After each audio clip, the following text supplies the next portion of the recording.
성경 봉독은 시편 16장 1절부터 11절까지입니다. 함께 읽도록 하겠습니다. 하나님이여 나를 지켜주소서. 내가 주께 피하나이다. 내가 여호와께 아뢰되 주는 나의 주님이시오니 주밖에는 나의 복이 없다 하였나이다. 땅에 있는 성도들은 존귀한 자들이니 나의 모든 즐거움이 그들에게 있도다. 다른 신에게 예물을 드리는 자는 괴로움이 더할 것이라. 나는 그들이 드리는 피의 전제를 드리지 아니하며 내 입술로 그 이름도 부르지 아니하리로다. 여호와는 나의 산업과 나의 자네 소득이시니 나의 분깃을 지키시나이다. 내게 줄로 지어진 구역은 아름다운 곳에 있으며 나의 기업이 실로 아름답도다. 나를 훈계하신 여호와를 송축할지라. 밤마다 내 양심이 나를 교훈하도다. 내가 여호와를 항상 내 앞에 모시며 그가 나의 오른쪽에 계심으로 내가 흔들리지 아니하리로다. 이러므로 나의 마음이 기쁘고 나의 영도 즐거워하며 내 육체도 안전히 살리니 이는 주께서 내 영혼을 수월에 버리지 아니하시며 주의 거룩한 자를 멸망시키지 않으실 것임이니라. 주께서 생명의 길을 내게 보이시리니 주의 앞에는 충만한 기쁨이 있고 나의 주의 오른쪽에는 영원한 즐거움이 있나이다. 아멘.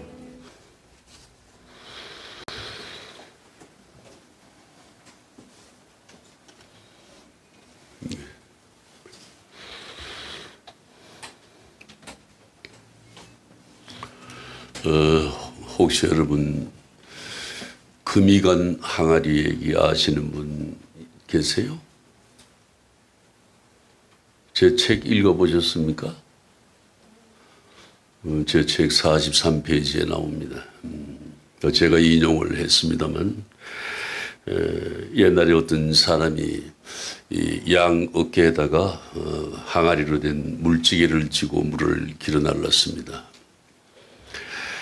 근데 오른쪽과 왼쪽에 항아리 한 개씩을 걸고서 물을 가득 담고 집으로 향합니다.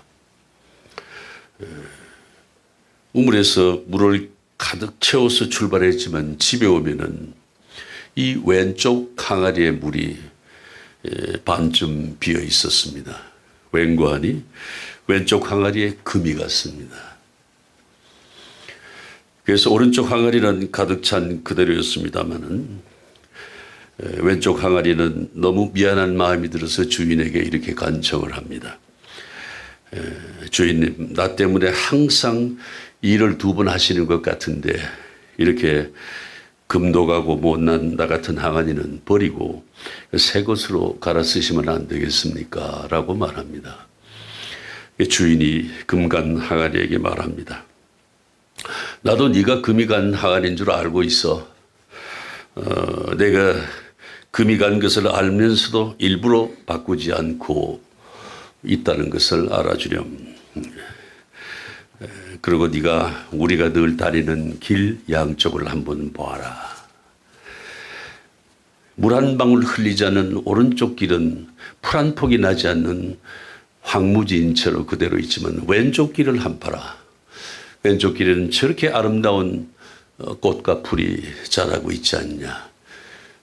얼마나 왕성한 생명이 자라게 하고 있느냐. 네가 너는 금이 같지만 너로 인해서 많은 생명이 자라는 모습이 아름답지 않니. 나는 그러한 그 생명을 보고 너를 소중히 여긴단다. 뭐 이런 내용입니다. 제가 책에서 인용했습니다만 많은 사람들은 자신이 완벽하다고 생각을 하고 완벽함을 더 추구하고 삽니다.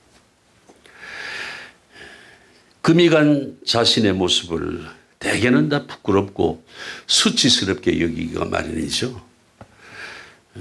어떤 때는 금이 간 자신을 가치 없는 존재로 여기서 낙심할 때도 있고 생을 포기하는 사람도 많이 있습니다. 그러나 여러분, 오히려 세상을 삭막하게 하고 아주 요란하게 하고 시끄럽게 만드는 것은 이 금이 간 인생이 아니라 너무나도 자신이 완벽하고 잘났다고 하는 사람들 때문이라는 것을 우리는 너무나 잘 알고 있습니다. 나는 금이 간 사람인가 심각하게 생각해 봐요. 아니면 나는 금이 가지 않는 사람인가 자신에게 냉정하게 물어봐야 됩니다. 이 부족한 나를 쓰시는 하나님 앞에 나는 더욱 겸손해야 되고 또 나는 더욱 감사해야 되고 이렇게 생각하는 사람들 때문에 이 세상은 그나마도 살만한 세상이 아닌가 싶습니다. 왜냐하면 세계 곳곳에 이러한 선한 그룹들을 박아놓으셨기 때문에 질서가 유지되는 것이죠. 전부 악한 사람들만 있다면 어떻게 되겠습니까? 전부 잘난 사람만 있다면 어떻게 되겠어요? 여러분, 특별히 저는 아이를 잃고 난 다음부터 제 마음속 항아리에 커다란 금이 갔습니다. 아주 떼울 수 없는 큰 금이 하나 생겼습니다. 그리고 그 금간 항아리에서는 지금도 끊임없이 물이 새어나오고 있습니다. 바로 금이 갔기 때문에 물이 흘러내리고 또 물이 흘러내려서 그 물이 생명이 돼서 여러분 우리가 교회가 하고 있는 가까운 이웃과 지역사회 그리고 국가와 민족을 위해서 일하는 오늘의 여러분과 저의 모습이 아닌가 저는 그렇게 생각합니다. 할렐루야. 우리가 당하는 많은 불행이 있습니다마는 그 불행한 사건들이 내게 있었기 때문에 오늘의 이 모습 이대로 내가 있는 거예요. 이것을 잊지 말아야 됩니다. 여러분 한번 생각해 보세요. 순탄한 날만 있었습니까? 순경만 있었습니까? 얼마나 많은 역경이 있었습니까? 그래서 오늘의 내가 있는 겁니다. 만약 그 역경과 순경이 골고루 있지 않았으면 오늘의 난 없는 거예요. 여러분도 잘 아시는 이 불교의 경전인 화엄경이라고 아십니까? 그 화엄경 핵심 사상이 뭐냐 하면은 일체유심조라고 여러분 잘 아실 거예요. 모든 것이 마음먹기에 달렸다. 세상 만사 모든 것은 자신의 마음, 자신의 생각이 만들어낸다는 거죠. 세상사 모든 일이 오로지 생각에 의해서 결정이 된다. 그런 얘기입니다. 현대 심리학에서도 비슷한 말씀이 있습니다. 인간은 자신이 생각하는 대로 변화하는 존재다. 일체 유심조와 다를 바 없습니다. 내가 어떻게 생각하느냐에 따라서 내 인생이 바뀐다는 얘기죠. 여러분, 내 운명이 바뀐다. 실로 생각이 얼마나 중요한지를 말씀해 주고 있습니다. 여러분 생각 잘 하셔야 됩니다. 순간의 생각으로 생명을 포기하는 사람들을 우리는 보고 있지 않습니까? 또한 순간의 생각으로 참고 견뎌서 오래도록 자기의 생명의 찬란함, 화려함도 누리는 사람이 얼마나 많이 있습니까? 이렇게 그러려면은 먼저 생각을 잘해야 되는데 먼저 생각을 바르게 하기 위해서는 어떻게 해야 되느냐? 자기 자신의 아이덴티티를 알아야 돼요. 내 근본, 내 정체감이 뭔가? 난 도대체 누군가? 이것부터 알아야 됩니다. 이 성경이 말씀하는 가장 소중하고도 근본적인 지혜가 뭡니까? 나를 만드신 창조주 하나님을 아는 것이 가장 먼저입니다. 그 하나님은 나의 제1 원인이 됐어요. 그로부터 모든 것이 시작이 됐다. 그로부터 내 생명이 시작되었다라고 하는 그 자기의 정체감의 가장 근본을 아는 것이 가장 소중하다. 거기서부터 나라고 하는 존재가 전개되는 것이니까요. 천지는 창조됐고 하나님께서 천지를 창조했고 그 창조의 섭리 가운데 내가 있다. 천지 만물을 창조하신 하나님을 아는 것이 지혜의 근본이다.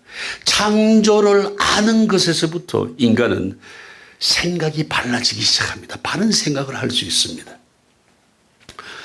그 다음에 나란 존재는 뭐냐 그러면 나란 존재는 하나님의 창조 섭리 안에 있는데 나란 존재는 하나님께서 만드신 피조물이더라. 하나님에 의해서 창조주에서 만들어진 피조물일 따름이더라. 내가 스스로 태어나고 스스로 존재하는 것이 절대 아니라 나는 존재는 하나님의 창조 섭리에 의해서 만들어진 피조물일 뿐이더라. 이것을 알아야 됩니다. 하나님의 창조주 되십니까? 인간의 피조물됨을 이 부정하는 역사적인 실수를 저지른 사람들의 그 결말을 우리가 다 알고 있습니다. 신을 부정합니다. 니체의 초인간 사상에서 비롯된 것이 뭡니까? 공산주의입니다. 카를 막스의. 이 공산주의는 뭡니까? 신은 없다. 사람이 신이다. 사람을 초인간으로 만드는 것이죠. 그래서 숭배합니다.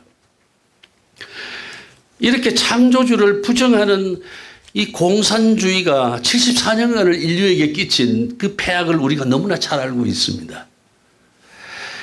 인간의 근본인 창조주 하나님을 부정한 공산주의가 저지른 그 무서운 결말, 참으로 그 비극 자체가 아니더냐. 신을 부정한 그 비극이 아직도 생생하지 않느냐. 이 소중한 지혜 셋째는 뭐냐 하면은 인간은 창조주가 만드시고 생명까지 주셨어요. 그 따라서 인간은 주어진 생, 받은 생을 살 수밖에 없다. 하늘에서 떨어진 것도 아니고 땅에서 내 스스로 솟은 것도 아니다. 이게. 주어졌다. 주어진 생의 그 한계를 아는 것이 바로 소중한 지혜다. 여러분, 따라서 우리의 건강도 우리의 지식도 우리의 재물도 다 주어진 한계 안에 있다는 것이죠. 인간은 이 한계 안에서 살아갈 뿐이다. 여러분, 되게 교만하고 잘난 척하고 욕심이 많은 사람은 자신이 죽는다는 사실을 인정하지 않습니다. 받아들이지도 않습니다. 1000만년 살 것처럼 그 욕심을 놓지 못합니다. 끊임없이 돈 벌 궁리하고 끊임없이 권력을 탐하고 끊임없이 자기 현시에 집착을 합니다. 도무지 인간으로서의 생명적인 그 한계를 알려고도 생각하려고도 하지 않는다.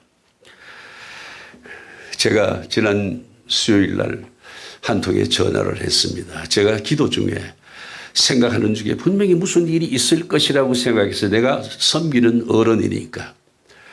그런데 바로 그 수요일 날 그분의 생명이 정점에 달한, 그래도 병원을 안 갑니다. 그래서 어떻게 큰 소리를 치고 성해병원의 장석일 박사한테, 원장한테 얘기를 하고 입원을 시켰습니다. 그러고 났더니만 병이 4가지가 나와요.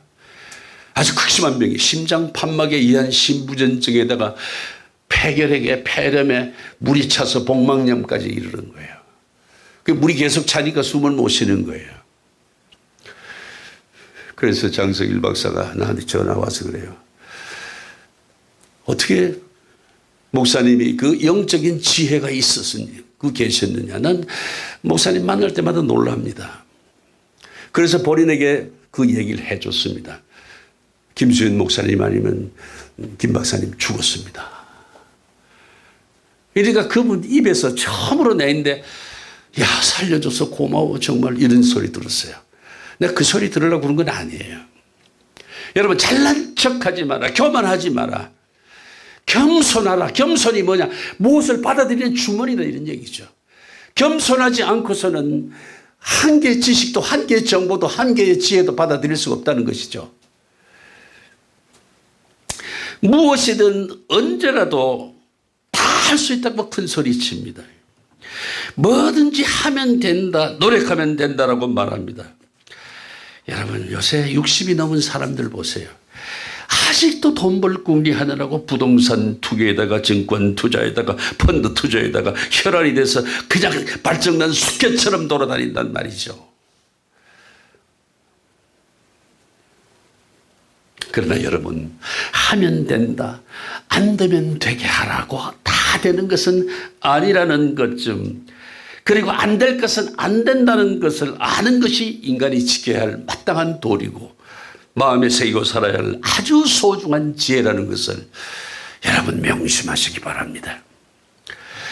이스라엘 사람들의 지혜의 보고인 이 탈무드 있죠. 이 탈무드는 제가 보는 관점은 이렇습니다. 2000년 이상의 세월을 거치면서 정제되고 정제된 아주 다이아몬드 같은 그런 소중한 지혜를 담고 있습니다. 여러분 꼭 탈무드 보세요. 제가 탈무드 노노 그다음에 명심보감 도덕경 이 네 권을 1년 만에 1년에 수만 권 제작해서 그냥 마구 길에다 뿌리지 않습니까? 여러분 우리 교인들 오늘 정식으로 저 창고에 산더미처럼 쌓였으니까 가져가세요. 가져가서 주머니에 넣고 다니면서 좀 읽어보시라고. 특히 탈무드를 한번 읽어보시라고요. 이 탈무드의 성공적인 인간됨에 대해서 네 가지를 말하고 있어요. 자, 자기를 이기는 사람이 가장 강한 사람이고 스스로 만족할 줄 아는 사람이 가장 부유한 사람이다. 그리고 끊임없이 남에게 배우려고 하는 겸손한 사람이 가장 지혜로운 사람이다. 그 다음에 주어진 환경, 이 모습 이대로를 감사하며 사는 사람이 가장 행복한 사람이다. 다 알죠? 먼저 자기를 이긴다는 것이 뭡니까? 헛된 욕망과 욕심에 이끌려 살아가고자 하는 인간의 내가 가지고 있는 본능을 스스로 통제하고 제어하는 겁니다. 간단해요. 욕심을 버려라. 저희 할아버지께서 제가 어릴 때 할아버지가 말씀합니다. 네가 욕심을 가지면 안 된다. 앞으로 살아가려면. 그 할아버지 욕심이 보이지 않는데 어떻게 그걸 버려요. 그래 그냥 막 줘. 남한테 막 줘. 뭐든지 자꾸 줘버릇해. 가난한 사람이든 거지든 헐벗은 사람이든 네 도움을 필요로 하는 사람이 있으면 그냥 아낌없이 막 줘. 주다 보면은 욕심을 버리게 된다.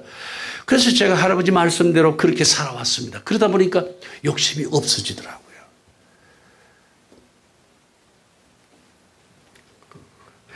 나약한 인간의 본성, 나약합니다. 그것을 절제하고 통제함으로써 내가 점차적으로 하나님의 뜻과 섭리에 합당한 삶을 살게 된다는 것이죠. 하나님의 뜻과 섭리에 합당한 삶을 살기 위해서 나를 이겨야 됩니다. 나를 극복해야 돼요. 그럼 또 가진 것에 만족할 줄 아는 사람이란 것은 뭐냐? 우리가 누리고 있는 건강, 지능, 지식, 물질, 지위, 권한 다 주어진 것입니다. 우리가 스스로서 만들어 소유하고 있다는 그런 착각에서 깨어나야 된다. 우리가 지금 소유하고 있는 모든 것은 다 주어진 것이다. 그래서 성경 말씀대로 우리는 관리하다 갈 따름이다. 청지기의 삶만 살 따름이다. 저 지난 시간에 말씀드렸죠. 태어날 때는 뭔가 움켜쥐려고 주먹을 꽉 쥐고 태어나서 죽으니까 손을 확 펴고 죽더라. 우리가 이게 공수래 공수가란 말도 있지 않습니까? 우리가 지금 소유하고 있는 모든 것은 다 주어진 것이라는 사실만 알아도 인생을 편하게 살 수 있어요. 관리하고 얼마 정도 어느 정도 내가 관리하고 누리다가 부르심을 받으면 다 놓고 가야 됩니다. 그런데 우리나라 사람들은 대단히 물질에 대한 미련이 많아요. 죽으면은 이 수의 요 목적 부분에다가 주머니를 하나 만듭니다. 그래서 노잣돈 동전 한 푼 넣으라고. 그거 가져가십니까? 이왕 가져갈 바에는 누런 순금 덩어리를 그냥 이고 가는 게 좋지 않습니까? 주어진 생명에 감사하고 주어진 삶에 감사하고 주어진 건강과 물질과 직분에 감사합니다. 이 주어진 삶 바로 이 주어진 삶이 뭐냐? 하나님께서 내게 이렇게 줄로서 그어가지고 딱 준 삶이다 이런 얘기예요.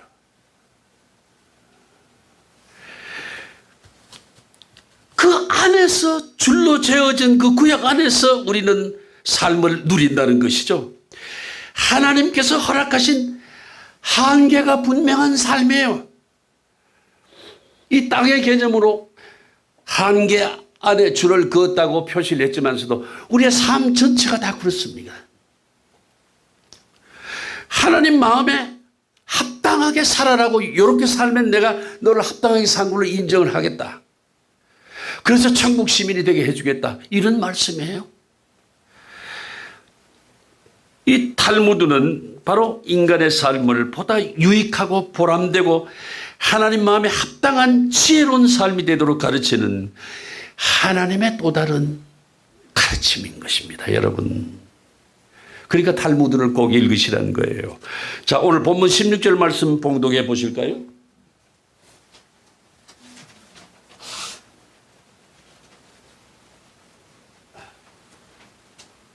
시작. 16절 말씀.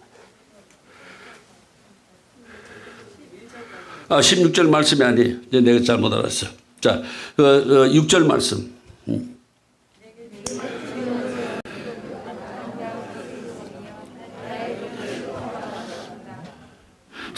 구체적으로 줄로 재어진 구역이 그 의미가 뭐냐 하면 이것은 이런 거예요. 하나님과의 관계, 사람과의 관계가 아니고 하나님 과의 관계에 있어서 내가 마땅히 있어야 할 자리다. 왜? 하나님이 너는 여기 있으라고 줄을 딱 그어서 그 안에 거하도록 하셨으니까. 하나님은 사람에게 바로 줄이 뭐냐면 인생이라고 하는 울타리를 정하시고 모든 관계에서 나하고 관계를 가짐에 있어서 제한을 받도록 하셨다. 간섭을 받도록 하셨다. 누구의? 하나님의 간섭을 받는 것이죠. 인간의 간섭을 받는 것이 아니라. 따라서 인간은 그 제한을 받아들여야만 돼요. 거부하거나 반항해서는 안 됩니다. 그래야만이 하나님과의 바른 관계가 성립이 되는 거예요. 왜냐하면 하나님께서는 사람이 육체 제한 속에 나이 차면 죽도록 만들었단 말이에요. 제한 속에서 살아갈 때 내가 존재하면서 대단히 가난하다. 이 존재의 가난, 내 존재의 부족함, 내 존재의 미흡한 부분을 내 스스로가 발견하고 자신을 시작하신 창조주 그 하나님을 꼭 찾도록 만드셨단 말이죠. 우리가 급하면 아이고 하나님 하도록 만드셨다 이런 얘기예요.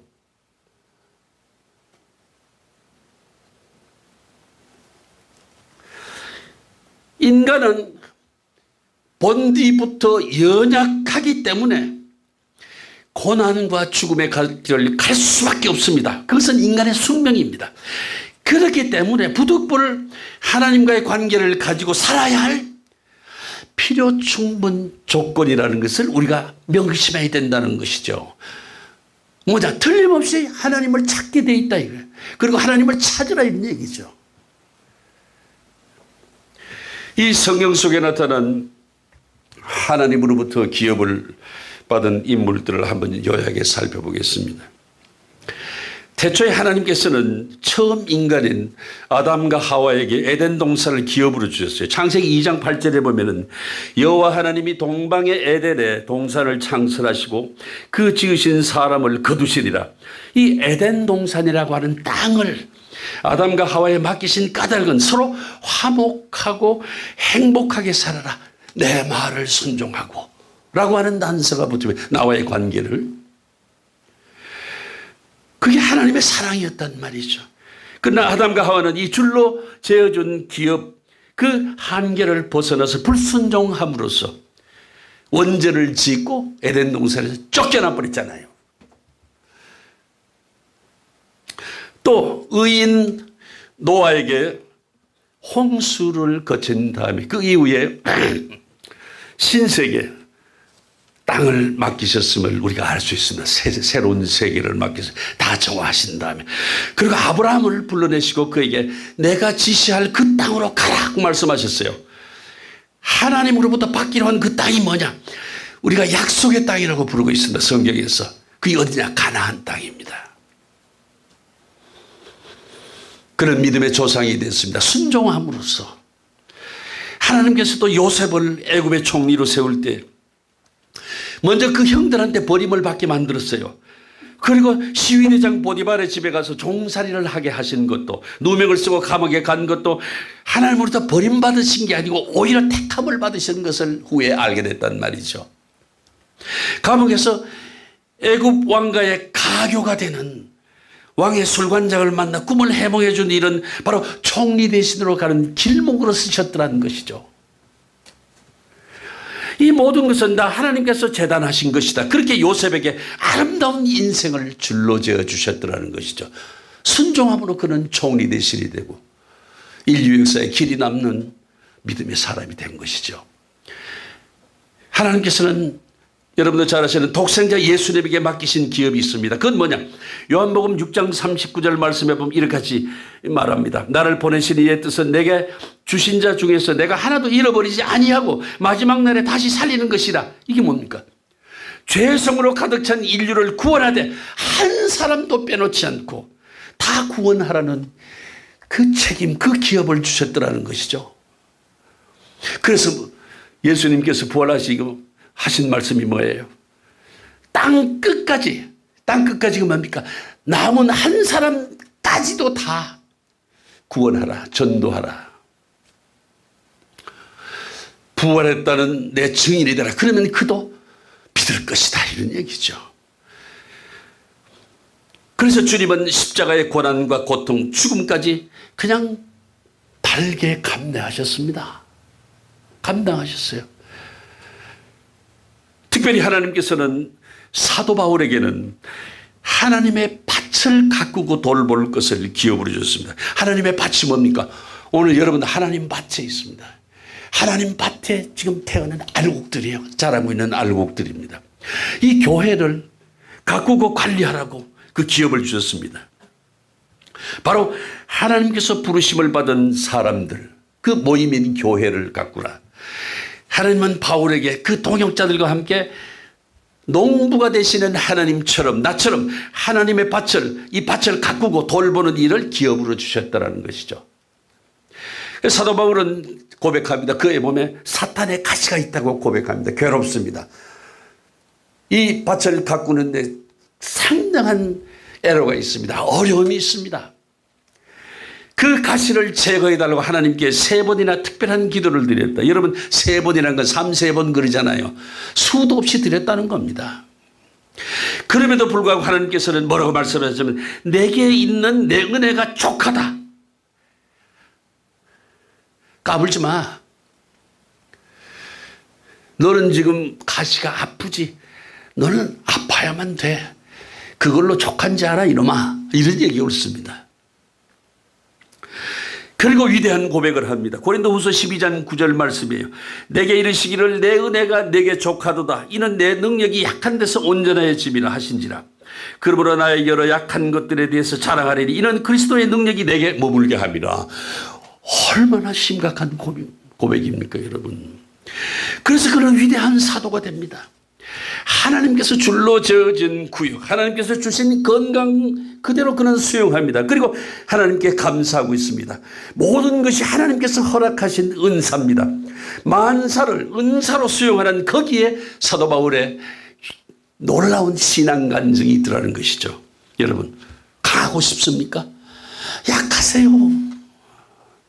남편한테 사랑받고 싶으면 아이고 나는 약합니다 그러고 엄살 부리단 말이에요. 부인한테 사랑받고 싶습니까? 남편으로서 아이고 나는 너무 약해. 하나님께 사랑받고 싶습니까? 저는 약합니다. 저는 죄인입니다. 저는 몹쓸 놈입니다. 저는 아무 짝에도 쓸모가 없는 놈입니다. 이렇게 해보세요. 하나님이 함께 하신다는 게 뭡니까? 하나님의 능력, 전지전능한 능력이 내 능력이 된다는 거죠.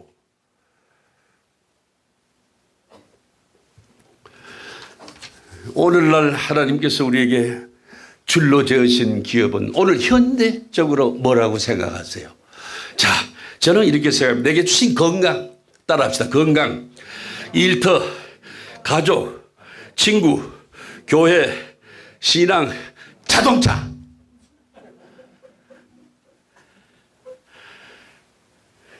우리의 일상입니다. 우리의 일상이 바로 하나님께서 줄로 재어준 현대적 설명을 하자면 바로 그것이 기업이라는 말이죠. 이런 일상의 모든 것이 하나님께서 줄로 재어주신 기업인데, 오늘날 내가 겪고 있는 이 모든 것들에 대해서 스스로 만족하고 감사하고 있는지 스스로에게 물어봐야 됩니다. 심각합니다. 너는 이만큼 가지고 살아라. 이만큼 일하고 살아. 이만큼만 살다 가. 이거예요. 이렇게 하나님께서 줄로 재어주신 것, 주신받은 이 기업들, 이 한계, 이것이 뭐라고 그랬어요? 실로 아름답다고 말씀하셨습니다. 근데 너희는 아름다운 줄 모르더라 이게야. 욕심에 들떠서 한없이 불평불만하더라 이겁니다. 내가 아름답다고 했으면 아름다운 거야. 왜? 내가 얘기한 대로만 살면 돼. 그럼 아름다워지는 거야. 이런 말씀이세요. 그래서 인생은 아름다운 것인데 이 아름다움을 우리들 자신이 훼손하고 있지 않느냐 이거예요. 동의하시면 아멘 하시기 바랍니다. 잠언 19장 9절 말씀이에요. 사람이 마음으로 자기의 길을 계획할지라도 그 걸음을 인도하시는 자는 여호와시라.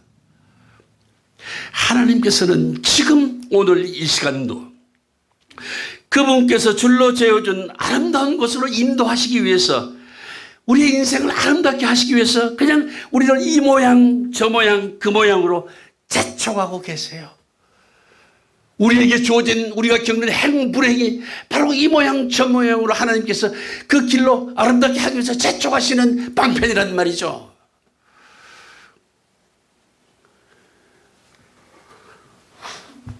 그것이 과정이라면 우리가 피하고 저항할 필요가 없지 않아요? 달게 받아야지 아멘 하고. 사람이 이 모양 저 모양 계획하고 노력하지만 마지막에 보면은 줄로 재어진 그 한계가 명확하게 있었던 것을 우리가 확인하게 됩니다. 여러분, 여기까지만 네 것이다, 이것만 네가 할 수 있다, 이렇게만 하거라, 한계를 벗어나지 마라. 이것이 하나님의 주문입니다. 그렇게 재촉하세요. 그렇게 해야만이 아름답게 살 수 있다고. 이것을 빨리 알고 그에 합당하게 살았어야 하는 것이다, 이런 얘기예요. 이 줄로 재어진 구역, 내게 허락된 기업에 대해서 늘 감사하고 행복해하고 즐기고 또 우리는 찬양할 수밖에 없습니다. 여러분, 자전거 타십니까? 저는 자전거를 지금 살려니까 우리 막내 동생이 조카하고 아주 튼튼하다고 하는 자전거를 알아봤더니만 못 타요. 저는 110km밖에 안 된대요. 제가 113km니까 타자마자 한 대 해먹는 거예요. 여러분, 자전거 얘기 하나 하겠습니다. 자전거에는 속도와 힘을 조절하는 요새 기아가 있죠. 기아가 요새 나오는 것이 45단 기아까지 있더라고요. 그런데 남들은 어떤 자전거로, 어떤 속도로, 어떤 힘으로 몇 단 기아로 타든지 간에 나는 내 능력에 맞는, 나만의 범위를 정확히 알고 나만의 힘의 한계 안에서 겸허히 수용하고 내게 맞는 최적의 기어와 적당한 속도로 즐겨야 무리가 없다, 이런 얘기예요. 뱁새가 황새 따라가려다가 뭐가 찢어져? 뭐가 찢어져? 까딱하면 욕되니까 그건 하지 말라고. 그리고 안전하고 힘이 덜 들고 즐겁단 말이죠. 그렇게 타야만이. 남이 45단 기아로 간다고 내가 45단 기아로 간다고 되냐 이게. 무리하지 마라, 이런 얘기죠. 자전거 타는 일뿐 아니라 세상 일이 다 그렇습니다. 내게 주어진 모든 것이 내가 감당할 최적의 것이고 가장 아름다운 것임을 인정하기 시작한 이후부터 내가 가진 것은 그대로인데 내 삶은 윤택해지기 시작하고 아름답게 변하더라 이거야. 나도 모르는 사이에, 나도 모르는 시간에, 나도 모르는 모양으로, 나도 모르는 감동을 내게 주더라, 이런 얘기예요. 할렐루야. 여러분, 이 사람이라는 존재 자체가 제한적이고 땅 위에 인간으로 산다는 것 자체가 한계가 분명한 제약인 것을 우리가 알아야 됩니다. 우리의 한 걸음 한 걸음, 두 걸음 세 걸음을 인도하시는 하나님께서 그 하나님께 내가 판단을 맡기시면 안 되겠냐고요. 도대체가 내가 하지 말란 말이에요. 내가 이렇게 저렇게 마음먹고 계획하고 몸부림쳐봐야 안 될 것은 안 됩니다. 별 소용이 없습니다. 여러분 찬송가 478장인가요? 내 주여 뜻대로 한번 할까요? 시작. 내 주여 뜻대로 행하시옵소서. 온 몸과 영혼을 다 주께 드리니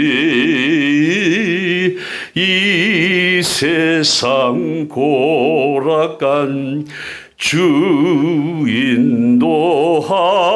인도하시고 날 주관하셔서 뜻대로 하소서.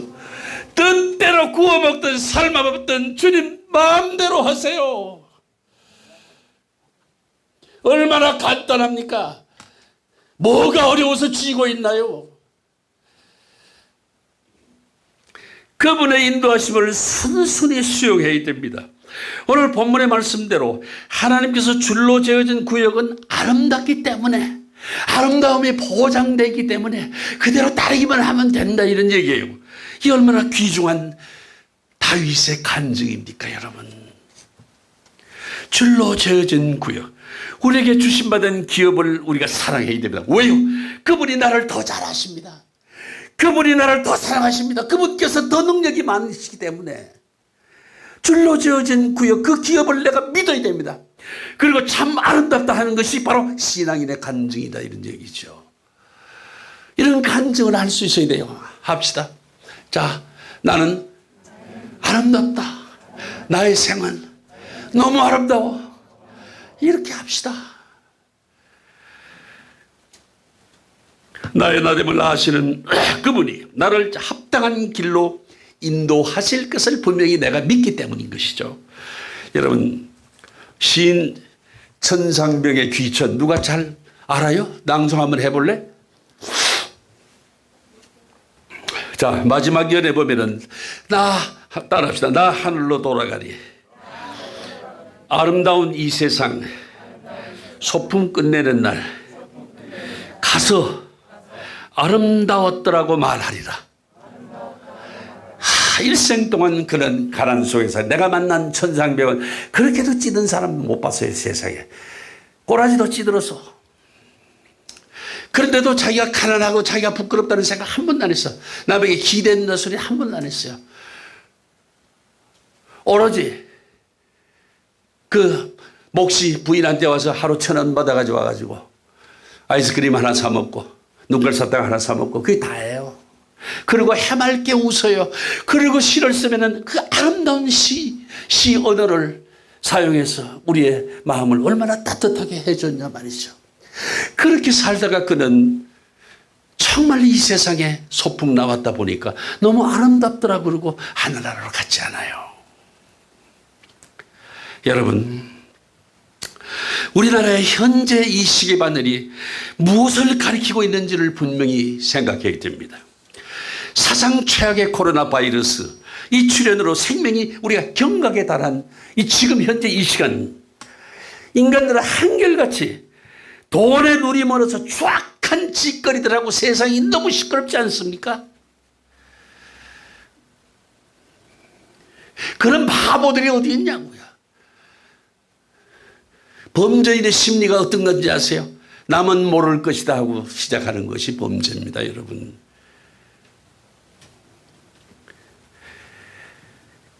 여러분은 어떻게 생각하십니까? 오늘의 이 세대를. 내일도 모른 채 죽음도 잊은 채 죽을 짓을 아무런 양심의 부담 없이 저지르는 이 추악한 인간들의 행태를 여러분은 어떻게 생각하시냐고요? 저는 개인적으로 이런 생각을 합니다. 저는 언론인 시절에 별명이 염쟁입니다. 염쟁이. 장례위원장입니다. 제가 안동 출신이라 바른 상제에 대해서 조금 해박하거든요. 그리고 목사가 돼서는 제가 장례식에 참석해서 그 장례를 인도하기도 해봤습니다만 그 장례식에 많이 부르는 노래가 뭐예요? 저 높은 곳을 향하여 또 만세 반석이 열리니 이런 거 아니에요? 그 노래가 전부 무겁고 상징적인 찬송가 일색이잖아요. 저는 개인적으로 생각합니다. 이 1300시일의 식기들처럼 여러분 찬송가 487장인가요? 참 아름다우라 주님의 세계는 저 솔로몬의 옷보다 더 고운 백합화 주 찬송하는 듯 저 맑은 새소리 내 아버지의 지으신 그 솜씨 기도다. 얼마나 좋습니까? 여러분 이 찬송을 부르면 더욱 은혜가 되지 않을까 생각합니다. 여러분의 생각은 어떠신지 잘 모르겠습니다만 여러분 한평생을 참 아름답게 살았다고 고백할 수 있는 사람이라면 아마 이 찬송 좋아하실 거예요.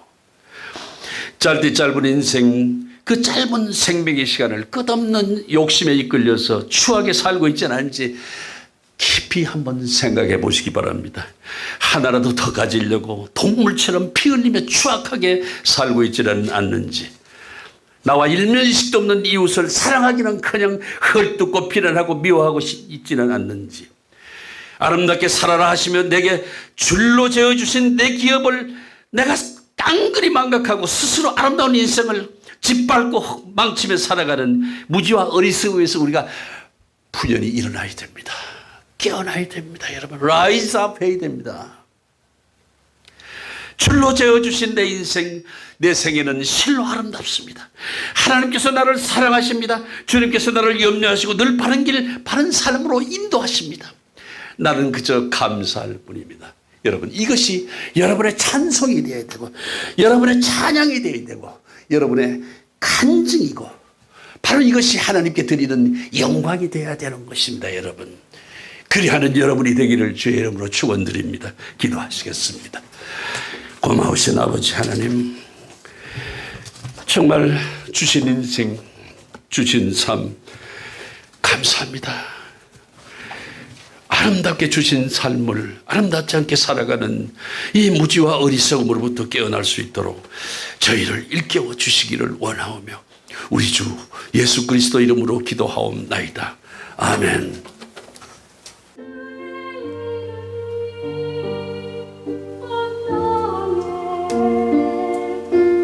주의 이름이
주의 이름이 온 땅에 어찌 그리 아름다운지요.